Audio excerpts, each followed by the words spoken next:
Sarwendah akhirnya buka suara mengenai kabar Ruben Onsu masuk rumah sakit lagi. Hal ini diungkapkan Sarwendah saat ditemui di kawasan Kelapa Gading, Jakarta Utara.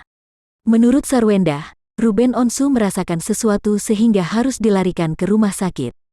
Memang dari kemarin sampai sekarang itu kan dia masih observasi, jadi kemarin pas darahnya turun, ini darahnya turun lagi gitu. Jadi ya transfusi darah lagi, ungkap Sarwendah. Minggu, tanggal 26 Juni tahun 2022. Jadi Jumat masuk, Minggunya keluar. Transfusi darah dan ada check up lebih lanjut lagi, ungkap Sarwendah menambahkan. Meski tidak merinci apa penyakit yang diidap suaminya, Sarwendah meminta doa yang terbaik untuk kesembuhan Ruben Onsu. Ruben masuk rumah sakit lagi diketahui pertama kali lewat Betran Peto saat menerima piala di salah satu acara. Ia mengatakan sang ayah dilarikan ke rumah sakit.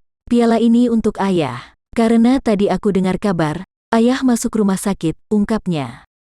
Setelah acara, Betran Peto langsung menjenguk Ruben yang sudah terbaring di rumah sakit. Di perjalanan Betran Peto melakukan video call dengan Ruben Onsu dan Sarwendah. Tangis Betran pecah saat sang ayah memintanya untuk memperlihatkan pialanya.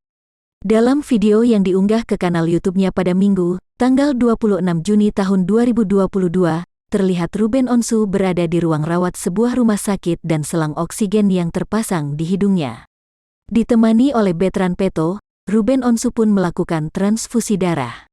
Ini merupakan kali kedua Ruben Onsu masuk rumah sakit. Sebelumnya pada awal bulan ini, dirinya juga harus mendapatkan perawatan di ruang intensive care unit, ICU. Kondisi kesehatan Ruben menurun dan ia segera pergi ke rumah sakit. Transfusi darah yang dilakukannya, diketahui kadar darah hemoglobinnya turun mencapai angka 4 dan ia dinyatakan dalam keadaan kritis. Ruben mengatakan, kalau kebiasaannya yang sering menunda makan menjadi salah satu alasan kesehatannya menurun. Ruben kelelahan dan sering lupa makan, bahkan jika sedang tidak berselera, Ruben Onsu memilih untuk tidak makan sama sekali.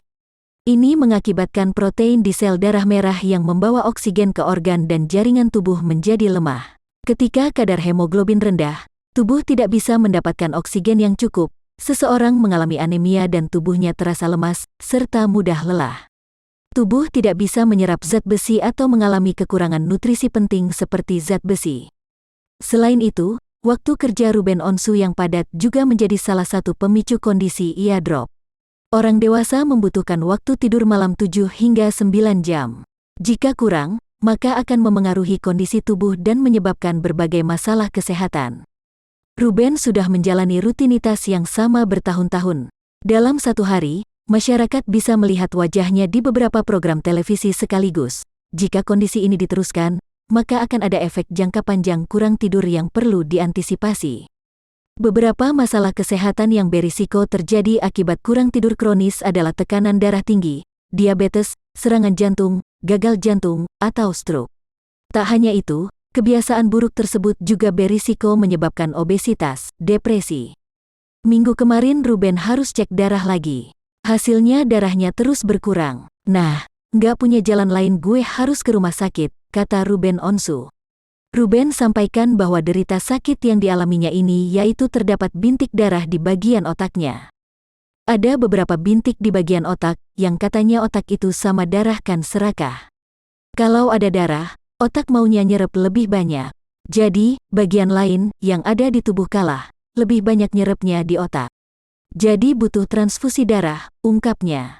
Akibat dari sakitnya itu mengharuskan Ruben Onsu untuk lakukan transfusi darah hingga beberapa kantong. Waktu pertama 4 atau 5 kantong.